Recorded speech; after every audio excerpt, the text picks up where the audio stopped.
Hello, my spooky friends, and welcome to another episode of Dairyland Frights, the paranormal podcast that covers everything spooky, creepy, and mysterious in the Midwest and beyond. And boy, I keep having great guests. I must be blessed because I've never had a bad guest. No pressure, Aurora.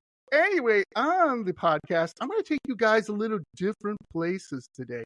So I've had mediums on today, and Aurora so very nicely told me she's not a medium, but her dad was a medium. But she, Aurora, is an intuitive astrologist. Is that correct, Aurora? Intuitive astrologer. Yeah, that's a good way of putting it. Yes. Okay. Welcome to the show. Thank you. It's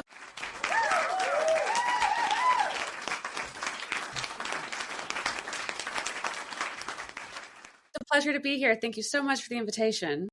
Absolutely. I saw Aurora, so when I get guests on, I try to keep it like, I try to get like a variety. Like I have mediums, and then I have like people who are from a different country, like from the UK, the Netherlands, or, you know, ghost hunters or paranormal investigators or whatever. Because really the paranormal encompasses a lot of different genres. And I'm not saying astrology is paranormal, but it's kind of a science that kind of, with the paranormal mystery, as I like to say, which I find fascinating. So, Aurora, why don't you tell me a little bit, and my spooky friends, the audience, about a little bit about yourself and how you got into this? So I guess I got interested in astrology a long time ago. I was always a lover of the stars and of stories and mythology. And just as a child, I had this, it was a toy, it was a globe that kind of lit up and projected a map of the constellations on the ceiling. And it came with this tape. And it was this guy telling Greek myths as the globe kind of turned around. So the tape was sort of timed with the constellations, so you could kind of fall asleep listening to the mythology. And it was just something that always made me just really curious, and it just absolutely fascinated me. And I have memories of being a very, very small child, being outside my home with my dad. And I was feeling really sad. And he came over and he was like, "Why are you seem really sad? What's wrong?" And I said, "I miss my home." And he was like, "But we are home." And I said, "No, the home I had before I was here." And I pointed to the stars, and I was like, "I came from up there before I was here." And so I think there's always been a part of me that maybe feels more at home in that kind of world than here in the third dimension, if you will. Yeah, I love that. See, that's really interesting to me. Not to get off on a tangent, but sometimes we do this on the podcast. That's okay. So I've had authors who have, and I know this is kind of your realm, kind of not, but like spirit guides per se of extraterrestrials, because I've been told not to say aliens because sometimes it confuses people in our current climate. Yeah. So extraterrestrials as a spirit guide. And really quickly, you know, your spirit guide is someone who kind of goes through your life to tell you like things are going on, like, hey, you're doing great, or you know, let me help you in this situation, or maybe warnings, you know, maybe I've had like that, right? Go ahead. with my own spirit guides before, and my personal experience has been they have been very clear with me and audible. It sounded like there was a loud, authoritative voice in the room. And I've had other people who have also heard it. Like it wasn't just me who heard it. It wasn't like a one-off psycho, you know, kind of experience. I like there were witnesses to the disembodied voice giving me clear warnings about things. So it was kind of nice to have some proof to that, because otherwise I'd be really concerned. But yeah, in my experience, they like to step back and let us do our thing unless they absolutely have to step in, because I think that and this kind of loops back into astrology too, we come here and live these lives for some reason. And I think each one of us has different reasons to be here. And you can kind of discern that in looking at astrology charts. You can kind of get a sense of the lessons we've signed up to learn and our level of consciousness and awareness of those lessons also. And so that's kind of what I help people pick apart through our work together with a one-on-one client. But yeah, I mean, spirit guides you're never alone. For one thing, you're like, even if there's no other human visible, you've got people on your side who just aren't visible to the naked eye. Absolutely. Absolutely. So I had a reading originally, and whether you believe or not believe, but I have found out, Aurora, I have 4 spirit guides. Yes. Yeah. And they said I'm doing great. And I've had some personal and health issues. The woman who was doing it, I know her well, and she's an amazing, amazing person. And she knew things about my health that only a person close to me would know that. Like, there's no way, unless she got a hold of my medical record. Yeah. And somehow hacked into the wherever. And I'm thinking, that's a lot of work. Because I've never mentioned anything about my health. And when we were having that reading, the spirit guide came through to me and said, it's this, and nailed out of the park. I wanted to put it on the podcast, but to be honest with my spooky friends and you, it was a little too personal. Right. Yeah. So I didn't. So speaking of that, let's kind of go back, if you don't mind. So when you're dealing with your knowledge, let me ask you this. You said, and this kind of really top of my head here, you said you're from, whatever planet, universe, whatever you want to say. When did you feel, like you said, you felt as a kid, did you feel that throughout your life that was kind of a thing almost bringing you back? You know what I mean? Have you had any experiences associated with that, or kind of a little bit elaborate on that? Well, that memory, I mean, I was maybe 3 years old when that story I told you took place. Mm-hmm. And I don't really have solid memories per se of being in that place, but I have past life memories of being on other planets and being different species and those planets had humanoid looking people on them. Mm-hmm. And so, I mean, I don't know if other people, I think other people do have some people have these kinds of memories. I've worked with a past life regression therapist to help uncover some of these past lives and these memories, but they are just as real as the memories I have from this life, even more so sometimes. And it also kind of explains to me like who and why I am the way I am in some ways. Like I remember thinking and knowing from a very, very, very young age that I was going to be into cartoons and motorcycles. And those are just 2 things that like I went to school. I have a degree in animation for hand-drawn traditional animation. I ride motorcycles. I don't ride as much as I used to, but I've done a fair bit of work in and around the motorcycling world. I've gotten to work on a pro stock drag race team before. And so it's like, I knew that when I was 3 years old. And I knew that just like I knew I wasn't from here. I was from somewhere else. I don't exactly know the name of that somewhere else. I kind of wish I did. But I get the sense that I'm not supposed to know, like that's not my focus, you know what I mean? Like I'm here to live this life and to have this experience now. And so like that stuff will probably come back at the end of this life. I'll probably remember all the things from before when this life is over. So not to be morbid, but death doesn't really, I'm not particularly afraid of it. That's not the worst thing that could happen. Yeah. I love that. I love that attitude because, again, people are afraid of it, but we're all going to die someday. But is it truly death? That's why I love the paranormal, because no one has the answer. I mean, I've had paranormal investigator on, believe it or not believe it, but they have evidence of people reaching out, trying to connect. Oh, yeah. Believe what you believe, but It's fascinating to me. Well, so I have a story like that. I was Okay. my late father's caretaker. While he was on hospice, we knew he was going to pass in the near term future, and we were spending some time together one day. And I said to him, "When you go, when you pass, and you're on the other side, send me dragonflies. Like that'll be Yeah. the sign that Yeah. you are around." And he said, "Okay, dragonflies, all right." And then he passed, about a month later. And that spring and that summer, I saw more dragonflies in places that you just shouldn't see them.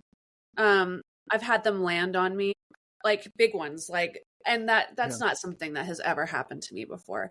And so I just know, for me, without a doubt, that whenever I see dragonflies zipping around, like that's one of my dad's ways of saying, "Hey, I'm here. I'm okay. I love you." Oh, that's beautiful. I love that because I've heard that before from people who have said, like, my dad loved this tree in the front yard, let's just say, right? And then when he passed, I just saw like a wind would come up and kind of shake. And I just knew that like, there was no wind anywhere. There was just like wind on that tree. It was Yeah, just bizarre, right? Like, why is that happening? Or people just saying things like, I know my dad, he would always like tuck me into bed. Sometimes you hear that, and you could feel like the presence of that, to that extreme too.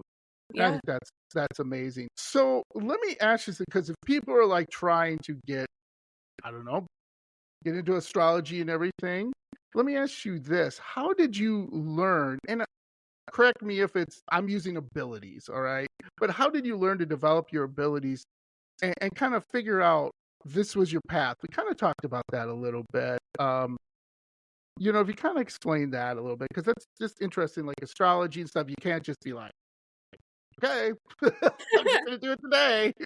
yeah. No, so I started studying astrology back in 2008 when I was in college, and it was my hobby for a long time. And I listened to a lot of astrology podcasts. I read a ton of books, and I kept track of the transits in my own chart, and I sort of started slow. It was like, oh, well, I wonder what's going on with the astrology of this month, and I think, like a lot of people, I had the early exposure to magazine horoscopes or the ones in newspapers and stuff like that. But I never really put too much into it, but I thought it was interesting. I thought there was something there, and I couldn't put my finger on it. And it wasn't until later on in college when I started really paying attention to the transits and beginning to educate myself on how astrology works. And my focus has been on Western Hellenistic astrology. And so it's somewhat based in Greek mythology, and there's also asteroids involved, and I use the Placidus house system when I draw charts for people. There's a lot of different schools and ways people can learn. I mean, there's Vedic astrology that comes from the Indian and Hindu traditions, which is incredibly rich, but it's a different system entirely than what I have studied and practiced.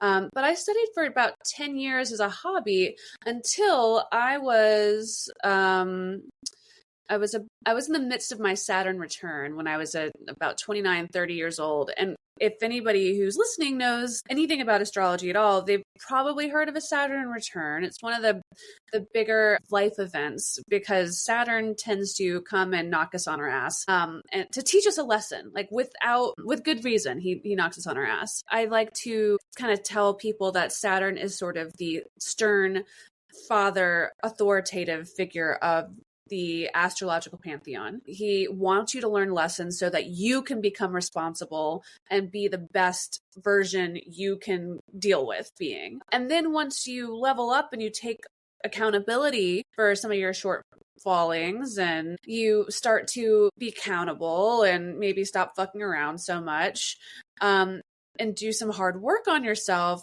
then he comes in and rewards you. But it's not without that real hard looking in the mirror at yourself, at your life, at your habits, at your likes and your dislikes, and maybe some things that you haven't been so forthright with, and everybody has this, because at the time of your Saturn return, you're at the end of your 20s and you've probably been fucking around for a good 10 years. I mean, it's just like it's the curse of youth, Very few people, unless they have Saturn conjunct their sun or Saturn playing a very strong role in their natal charts, very few people go through their cheese and know exactly who they are, even if they've gone to medical school, even if they've gone to law school, they're still on some sort of journey finding themselves more often than not. And so I was in the midst of this transit, and it was going on for about 2 years, off and on. This planet was moving around and, causing some drama in my life. And it didn't click for me that was what was going on. And I was really just struggling with work. I was struggling financially. And I was a freelance artist at the time, and I had a good business and plenty of, contracts, and I had been working on high profile projects all over the country. And then it was just boom, the energy shifted and it was nothing, crickets. And I felt really sorry for myself. And I was kind of in this downward emotional spiral of being sort of the victim. And I just wasn't in a happy, healthy place. And so I went for a walk one day, and I saw we had this little free library in our neighborhood. It's this little box with books you can go and get. And I just kind of got this sense, there's something in there for you. And I'm an intuitive person. I've always been intuitive. So when I get this little hunch, I'm like, okay, let's go look in this box. And there was a book in there by this wonderful woman. Her name was Martha Beck. And the book was called Guided by Starlight, or Be Your Own North Star, something like that. And it was this wonderful book about lots of interesting information in there, how to deal with difficult people. But one of the things that really changed my life in that book was that there was a chapter on meditation practices. And I started to meditate with the practices that she described in this book. And everything changed within 2 weeks. My whole life changed. I mean, I went from having $20 in my bank account and having to go to the bank with a sock full of change from the couch to try to pay a bill, to getting a check for $10,000 within a period of 2 weeks. And I can't promise that everybody would have those kinds of results, but it could have just been a happenstance, but I do recall meditating very intently and feeling energy and and realizing how meditation can be a gateway to feeling energy and tapping into things and sensing things, even if you don't have evidence for it yet. And so, I was in an unhappy relationship. I needed to get out of there. And talk about spirit guide moments. That was one time where I heard, you need to get out, just very loudly. And I was like, okay, show me how. And it was around the same time, all of these things kind of just fell into place. But I was able to move into my own apartment for the first time. And it was there that I kind of was able to catch my breath and feel like I had a grasp on my life again. I was like, if I could teach people to meditate in accordance with the cycles of the moon, the waning and the waxing moon cycles, and helping to show people how to manifest with the natural cycles of the moon and the earth. And astrology fell into that. And I was like, well, just look at the astrology surrounding the moon. And then people were like, oh, you're an astrologer. And I was like, well, I didn't think I was an astrologer, but then I kind of just happened that I became an astrologer because I wanted to teach people how to meditate with develop their own personal practice and skill set. Absolutely. I love that. Here's the thing though, and you probably struggle with this, is there's things out like The Secret, manifestation, manifesting everything, you know what I mean? Meditation. But, a lot of people I shouldn't say buy into it. Everybody wants it quick, right? Everybody wants something quick. They want to do, oh, I meditated for a day. Where's my new car? I wrote this down, How do you when you're working with your clients, how do you kind of get past look, yes, this happened to me in 2 weeks, but it might take 2 years for you or 2 months, or how do you work with your clients and kind of explain that? So that's where looking at somebody's astrology chart comes in handy, because I can look at their birth chart and the transits that are happening now and get a sense of the energy that they're swimming through, and some of the challenges and some of the things that are on the horizon for them. And so that's when I have a conversation with them. I was like, well, what is it that you want? What are your goals? And then, ideally I'll see a client 4 times a year, quarterly, and I'll give them, this is where the next quarter's worth of full moons and new moons will be falling in your astrology chart. These are the areas that you can work on manifesting in now. And then over the course of a year, you will see progress in every single one of these areas. So it's a systematic approach. It's really not a magic pill or something that you can take just to get everything that you want. It's practical advice, frankly. I mean, but it's using ancient wisdom. Western astrology has been around since 300 BC. And we have data that is based on observations of planetary movements for 2,600 years at this point. And it is the mother of all the sciences, even though it's been rejected and derided as pseudoscience by modern materialistic-based sciences, which is fine, but there is something to it. And I think if people can be open-minded enough to consider that we don't know everything, we just don't. I don't know how it works, but I do know that we are energy, and that our energy is affected by things like gravity and mass and also emotion. And the planets, when they're in certain places, they take on this sort of a certain kind of personality. I mean, right now, as we're recording this, Mars is retrograde in the sign of Cancer. That's a very specific energy versus when Mars is direct in his home sign of Aries. It's a different vibe. So it's like being able to cultivate an awareness of that kind of vibe that can help us to just be more conscious and conscientious of the environment we're inhabiting. I think it's helpful. I think there's certainly, I think there are people out there who are looking to, make a quick buck or, get, tell people what they want to hear. But that's not what I'm here to do. I'm here to help people learn to incorporate these practices into their own lives, to help benefit themselves and grow their own intuition and strengthen that muscle, to just be more confident and calmer people and more happier in a world that is so chaotic.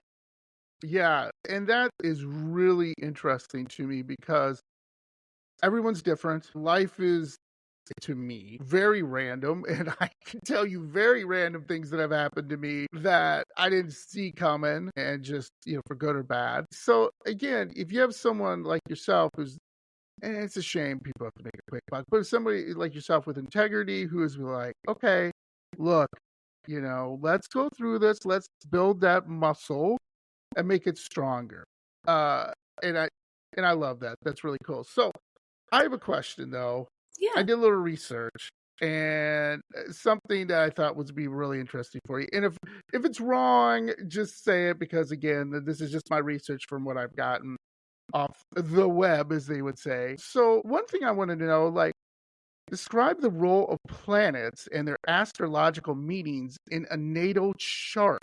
Is that something you do, or could you talk about planets? And because you were talking about Mars and Saturn and all this thing, I think my spooky friends would love to be like, okay, what does that mean for me? Or what does that mean? Absolutely. I love talking about that. That's a great question. All right, great. A natal chart, let's start with that, because that's the thing that that everybody has, whether they know it or not. So when you're born, a natal chart is basically a picture of where the planets were at the moment you came into your body and you began this life. And so it's based on geographic location of where you were born, the time of day you were born, and the date. And that's all that an astrologer needs to be able to pull your natal chart. And then we can look at that and we get to see where all those planets were. And through understanding those planetary placements and meetings of the planets, think of it kind of like a cocktail party. Each planet has a certain persona whenever it's in a certain sign. So like I said earlier, Mars in Cancer, who's retrograde, is in a very, very different mood than Mars in Aries. And so if we can look at the sort of persona that these planets are playing in somebody's natal chart, we can begin to understand their natal chart and their personal proclivities. You can kind of think of it as like a blue or a baseline operating system for the way somebody's wired. Oh, yeah. And so in that, if you're aware of this and you maybe want to stretch into a different direction, maybe there's something you don't like about yourself so much, you can really consider, like, am I reacting to something this way because this is the way I'm wired, or is there a better way that I can look at this situation? And that's where that sense of awareness and consciousness comes in. But it's not easy. This is it's much easier just to flop on the couch and turn the TV on and check out. Absolutely. Absolutely. I love that. Let's do that. Yeah, it's fun. But I mean, at a certain point, like, you'll get bored sitting on the couch, like you'll want to embrace life and you'll want to really delve into the deeper mysteries of the soul. And I think that our natal charts are really a kind of key to understanding that.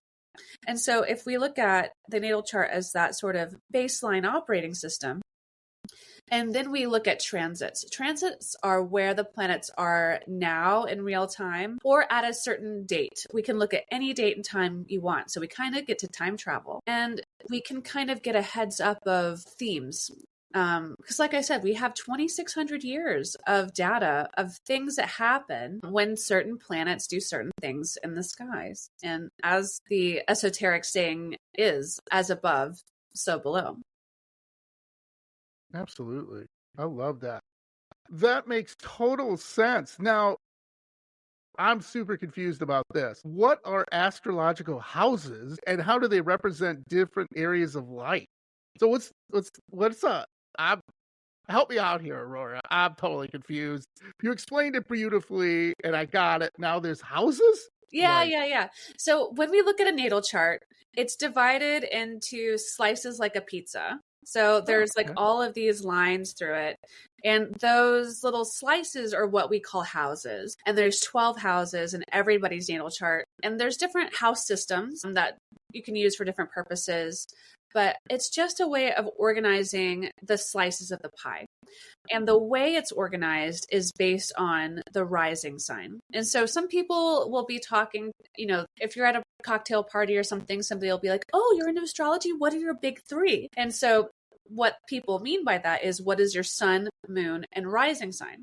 So the sun sign's the one everybody knows. That's like, oh, I'm a Sagittarius or I'm a whatever. But not as many people know their moon sign because the moon changes signs every 2.5 days. But the rising sign changes every 2.5 minutes. So roughly, because it's based on whatever sign was on the horizon at the time you were born. Okay. And that's very, very specific.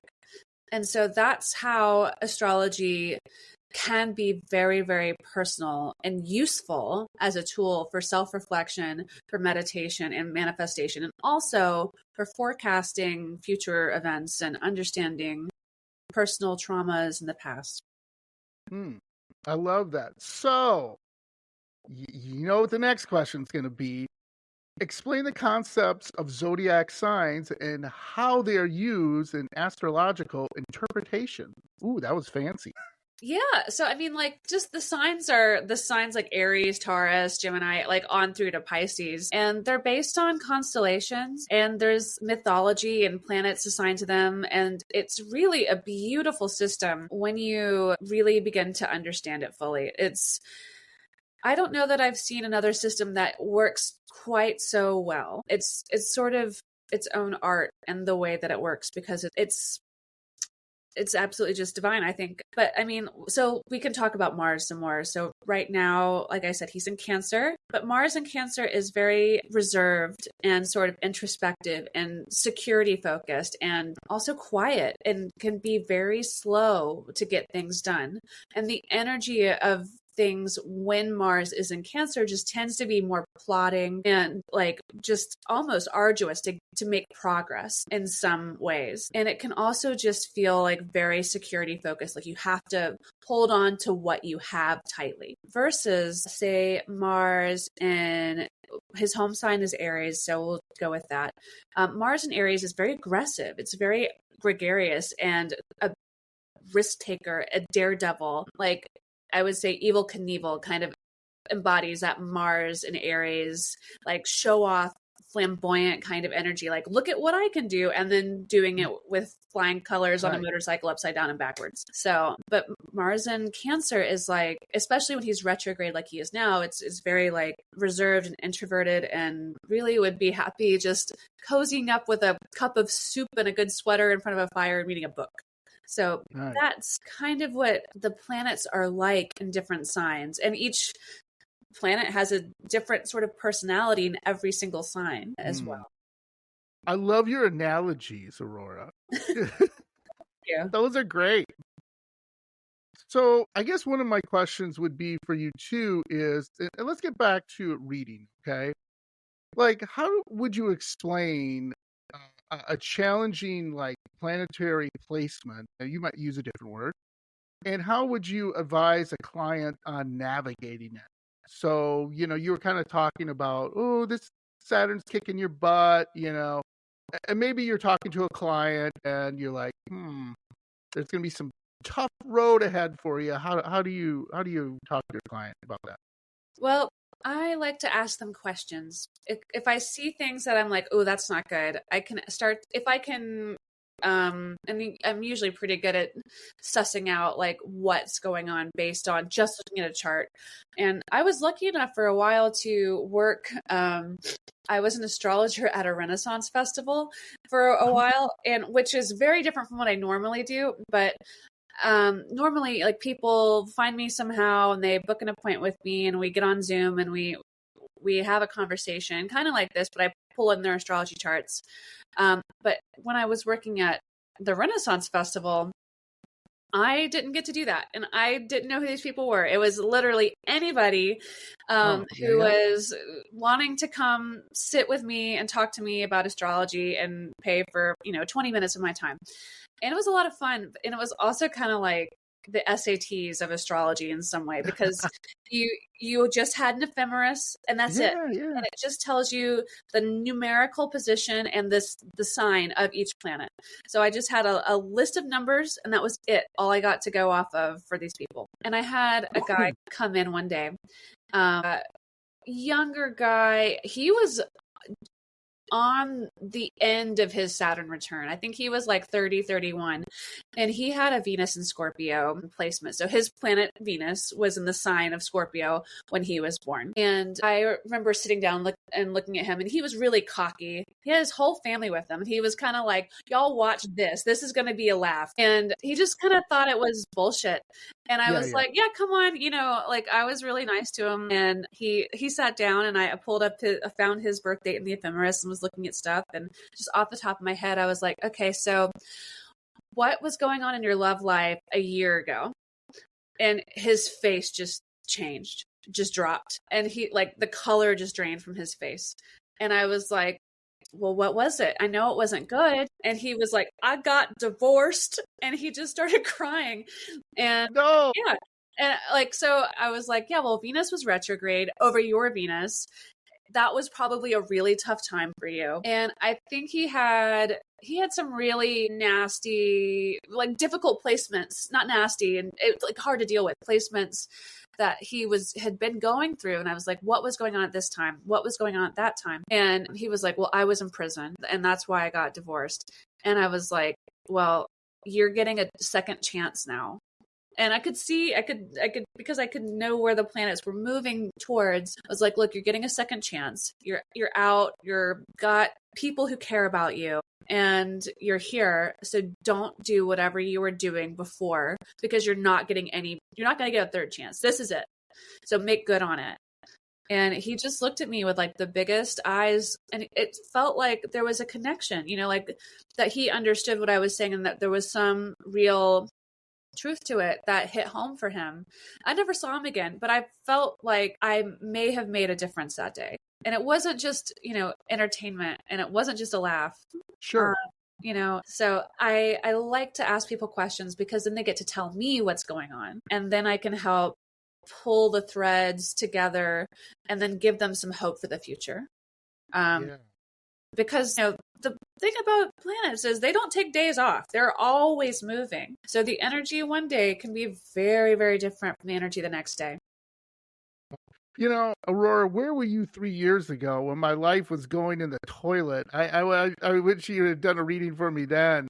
That's really interesting, because for 3 years in a row, you name it, everything terrible that could happen was happening. I won't get into it, but it was just so I don't know if my planets were just crashing or what's going on with that, but that's really interesting, Yeah, I mean, we all have, there are planetary oppositions and returns that happen to each one of us throughout the course of our lives. But then we also have things that maybe are unique to just us.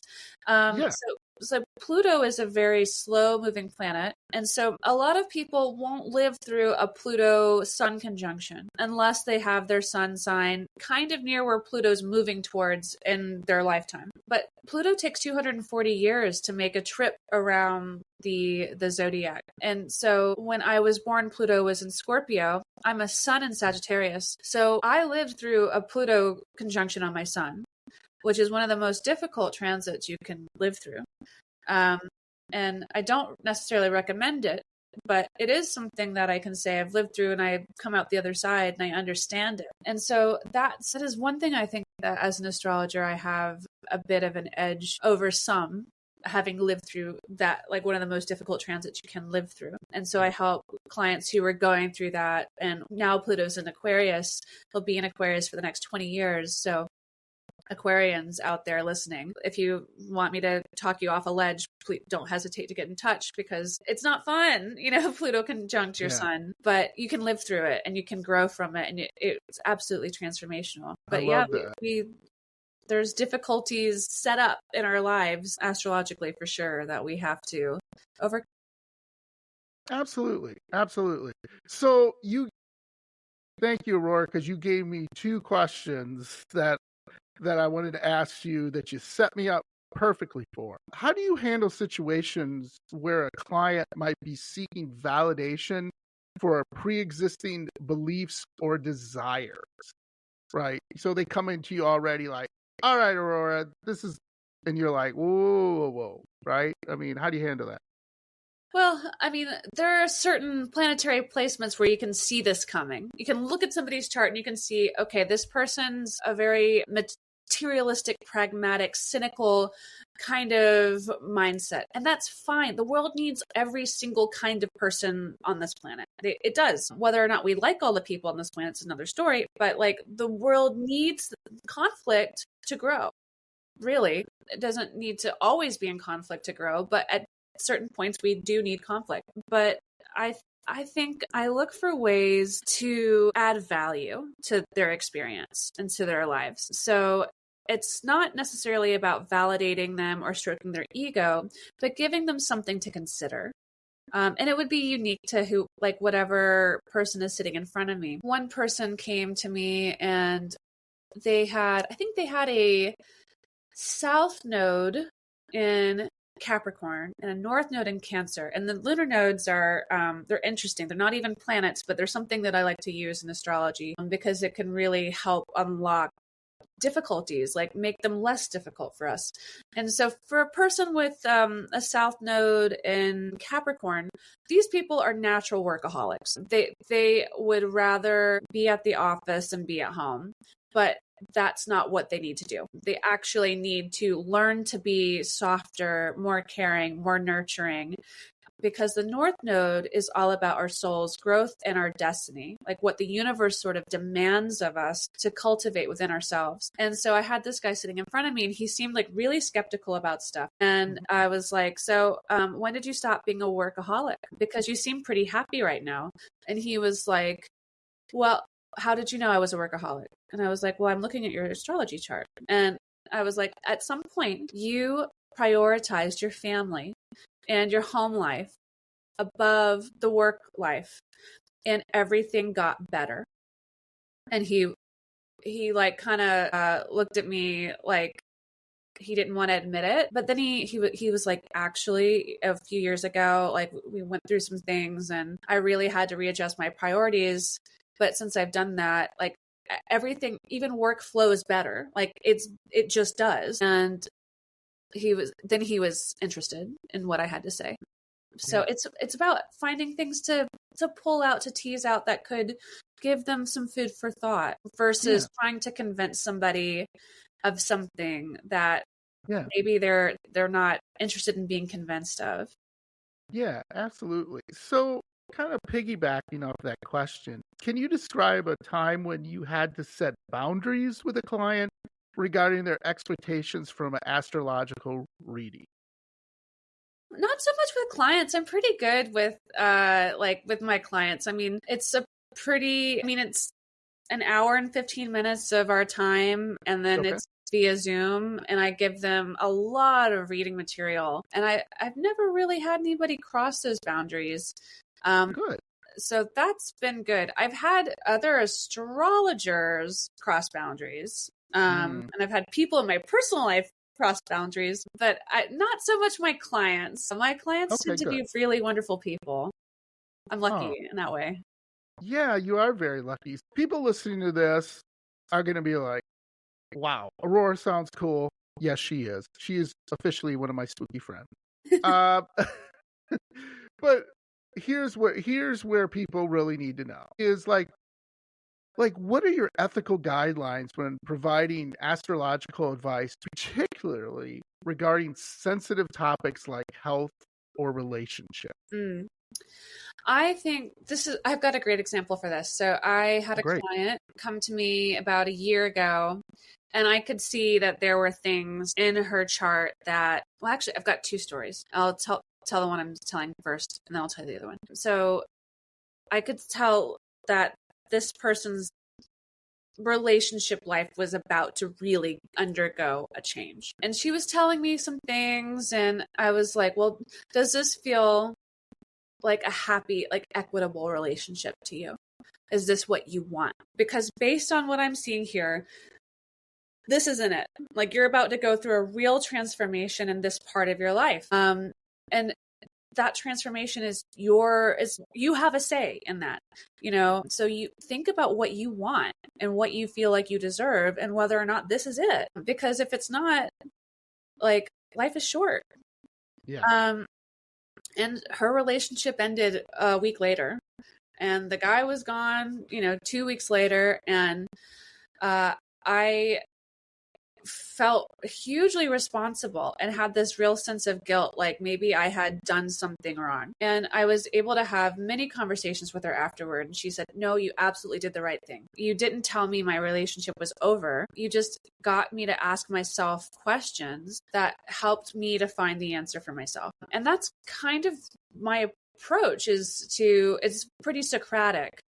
It's to try to gently help people get in touch with what's going on for themselves. The second story I'll tell you has to do with both health and sex. And it's an amazing story. I love this story because it's just validating on a lot of levels. So I had a client come to me. She was a woman. And she came to me for a session. We had our session, and I was looking at her chart, and I said, I really don't like the look of this transit that's happening on this date.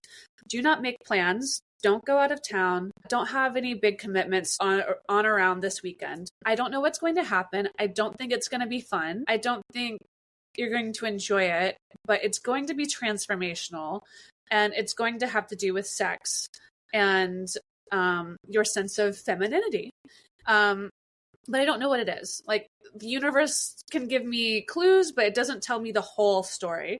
That would take the fun out of living life.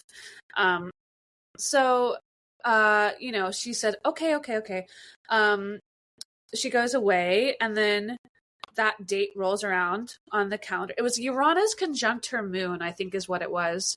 I forget which house it was in, but it was Uranus and Taurus conjunct her moon in Taurus. And that date happened. She had this unexpected pain very suddenly. She was rushed to the hospital. She had a cyst on her ovary. Ooh. And she had to have her ovary removed. And since then, she has gone through this whole sexual identity revolution. She's now she's trans now. Because of this, I don't know if it's because of this, but I think this kicked it off, Sure. And so it's really changed who she sees herself as. And it really does tick all of those boxes. And it's not anyone's fault. This is just what's happened. But she was so grateful that, she kind of felt supported in a way. I should say now, they're going as a they, but, which is perfectly fine. But, it's useful. I think it was useful for her to have a heads up to know that something was up around this date and time. And she kind of felt,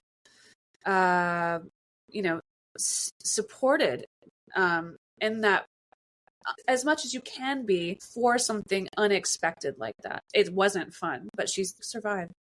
And she's doing well. And I think you take a great approach at it, because you're like, okay, this, is what's going on. And, again, things happen and whatever, but, just, keep an open mind about things. I think that's a great approach. Like you said, you're not like, don't go out unless maybe there was a time, maybe you were like, don't leave your house.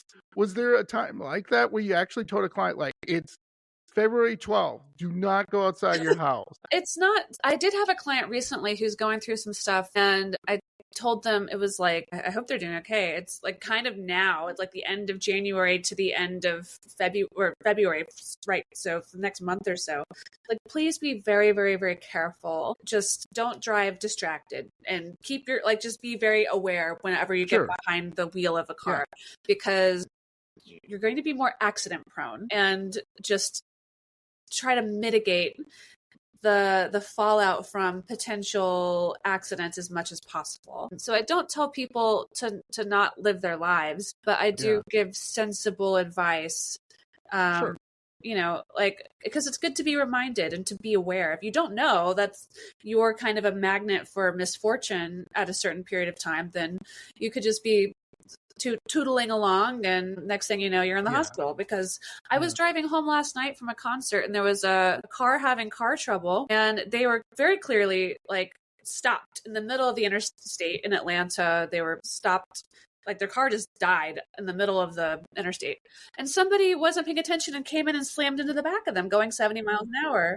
And I was just a few lanes over from it, and I was like, God, how dense do you have to be to not see the car right in front of you? But I mean, people are driving around on their phones all the time, not paying attention. And so, I do just like to remind people, especially when they're having troubling transits going on, just to take an extra measure of caution.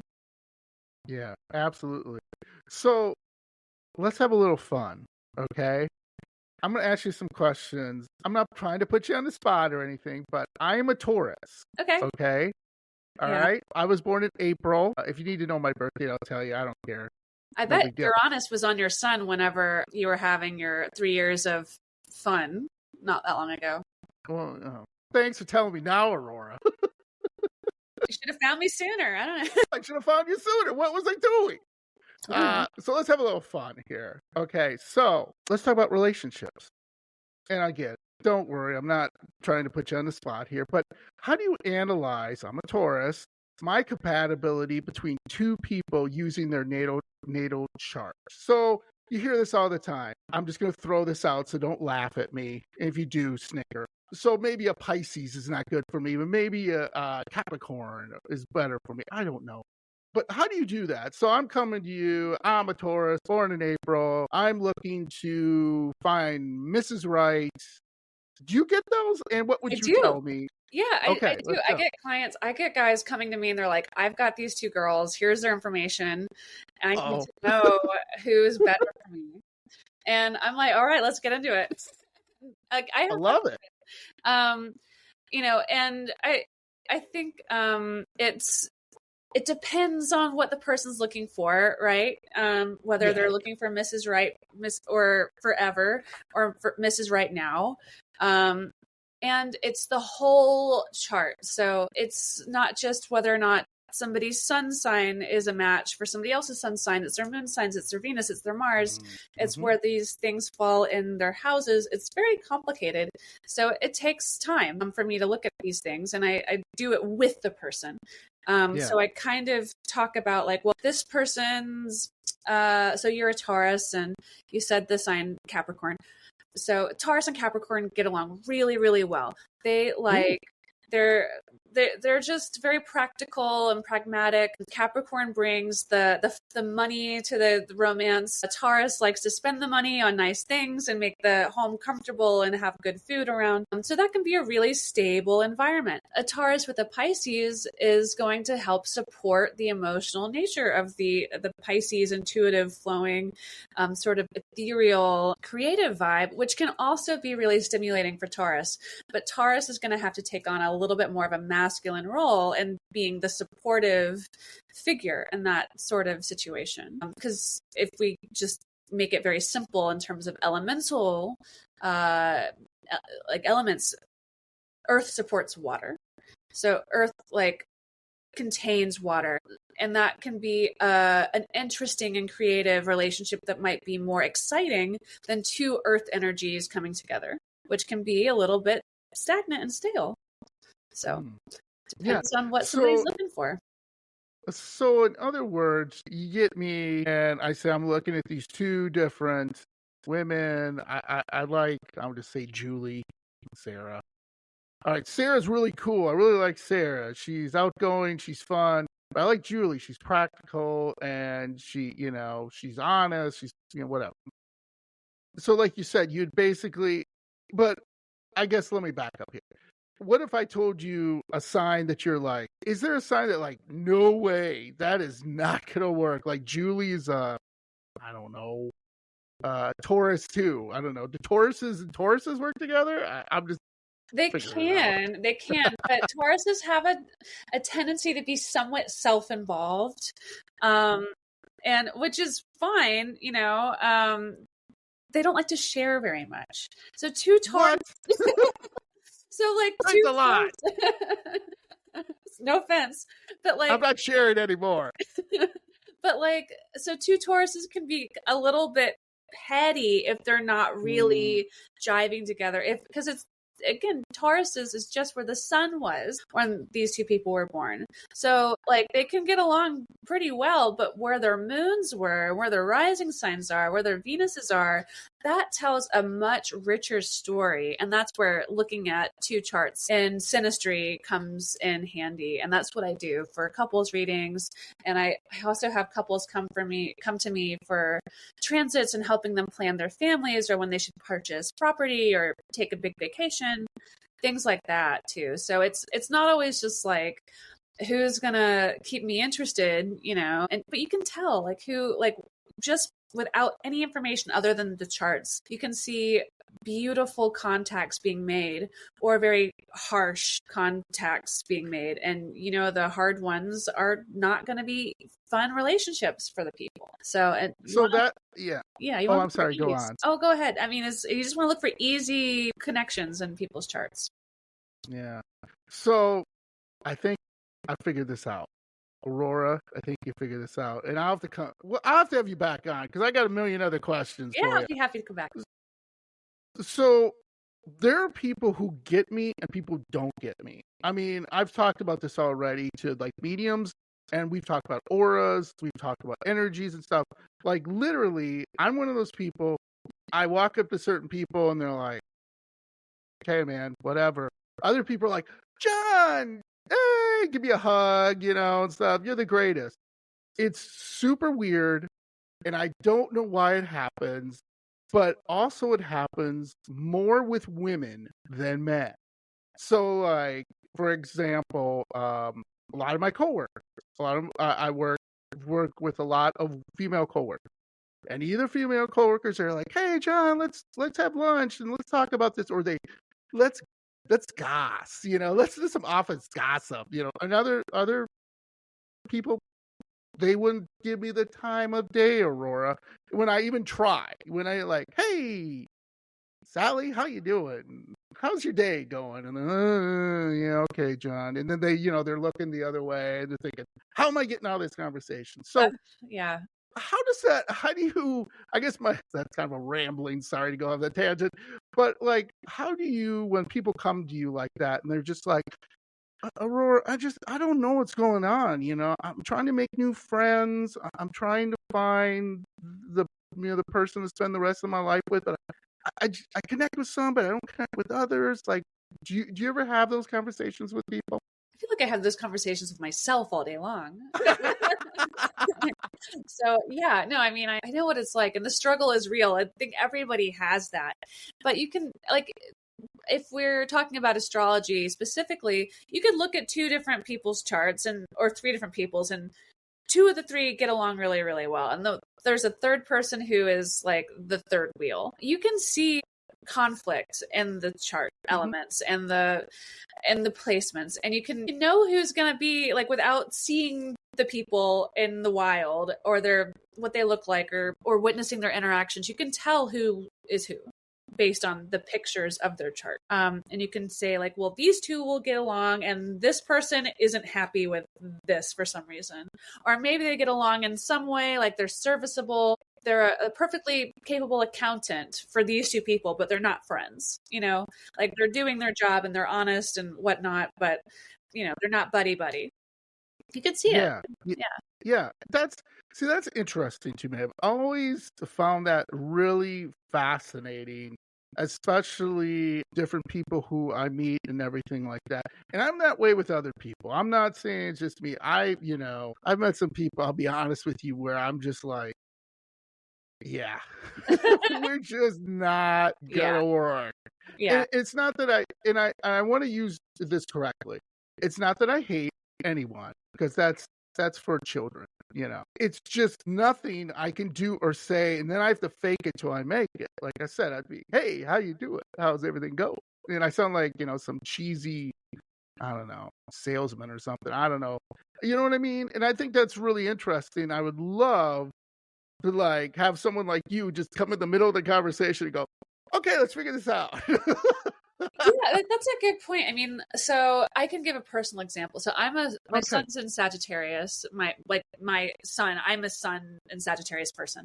I don't have children, but I have a hard time with a lot of Virgos, and Virgo and Sagittarius is square to each other. And I respect Virgos in a lot of ways. And the themes as to why we don't get along are consistent with all the Virgo people I've met. And then Sagittarius people, like, I get along with for the most part too, but some of them drive me absolutely crazy as well. So it's not just the sun sign, it really is all of the elements, A person with a Mercury and Sagittarius will absolutely drive me crazy because they don't know when to shut up. Like they have foot and mouth disease, where somebody with like I have a Mercury in Scorpio, which is a little bit more focused and exacting with the way I use words, and I'd like to think that I have a good ability to read a room. Like I know when to be quiet, I know when to talk, and that kind of thing. But with Virgos, and not all Virgos, but like. I feel like for me, it's like Virgo syndrome. And it's because I'm a sun and Sagittarius person that with a lot of Virgos, I meet this resistance of, like they're very focused on the details of things. And because of that, a lot of times they don't often see the bigger picture. And I'm a bigger picture thinker. And I'm so busy painting with very broad strokes that the details can oftentimes be suggested, where they really want to make sure that every single nickel dime is accounted for, every T is crossed, every I is dotted. And I find that working with Virgos can be really, really, really beneficial to me because they can take my work to that next level and really neaten it up, make it really tidy and presentable. And so even with difficult combinations, there are ways to acknowledge the gifts that everybody brings to the table. You know, even difficult relationships and transits and aspects in astrology have some kind of benefit that is accessible if you're willing to look for it. Yeah, I love that. So before we wrap up and I ask you what's coming up and what do you tell people about, because she'll love this episode. One of my friends, she used to show me her horoscope every day. And she'd be like, look, this is, and I'd always look at her and I'd just be like, really? You think what do you tell people like that? Because don't you think that's a little bit taking it too far, or do you have a different view on it? Well, I hate horoscopes, and I will tell you why. Okay, there we go. Because they really reduce down thousands of years of information into something that is really juvenile and sort of dumb and does not really give it the gravitas that I think it deserves. And it's not written in a way that even makes sense. So we should be, if you read a horoscope, for one thing, you should not be reading your sun sign. You should be reading your rising sign's horoscope.